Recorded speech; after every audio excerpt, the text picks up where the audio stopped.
weight loss drugs. This time the focus was on Mounjaro, which is one of the newer ones. And actually I sat in on the NICE appraisal of that drug last year, listening to the arguments why it should be available and why it shouldn't be available.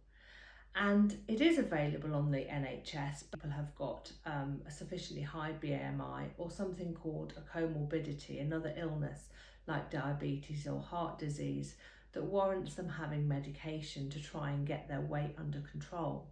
So actually it's not just about the drugs, it's also about the lifestyle that you adopt alongside that.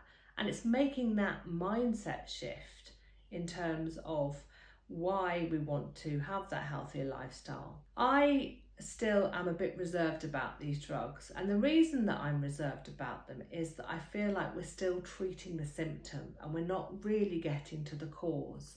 I think if we look at the data and the evidence, as I do in my day job, we can see that whilst these drugs are very good at getting on top of weight issues, like most other diet and exercise programs, once you come off, the effect is not sustained. We can do anything for a short period of time, but if we don't really address what's causing us to overeat and what's driving those behaviours in the first place, we will never really come to terms with ourselves and our bodies. And whilst we might be able to treat the symptom of being overweight, we're not really undoing what the cause is. As Gabor Mate says, we don't ask why the addiction, we ask why the pain. I love that quote because I really feel like it opened up to me the reasons to really delve deeper behind why I was overeating and why I'd struggled all my life with my weight. And actually, it's not really that much to do with food.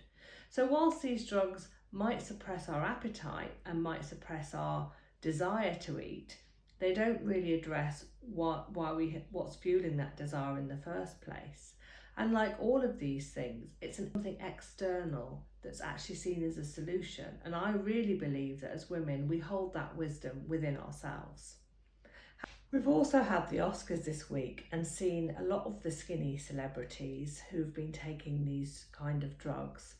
And there was a very interesting programme on Dispatches this week about how even children are accessing these drugs, which I think is quite alarming. We're really sending out the message that actually our body shapes aren't good enough, and that's the one that I really would like to address, because we are good enough and we all come in different shapes and sizes. Smaller and thinner isn't necessarily better. Weight still really is the last taboo, and I think there's a lot of shame around being overweight and a lot of judgment involved. So I wonder, have you ever considered taking these drugs, or do you know anybody that has done?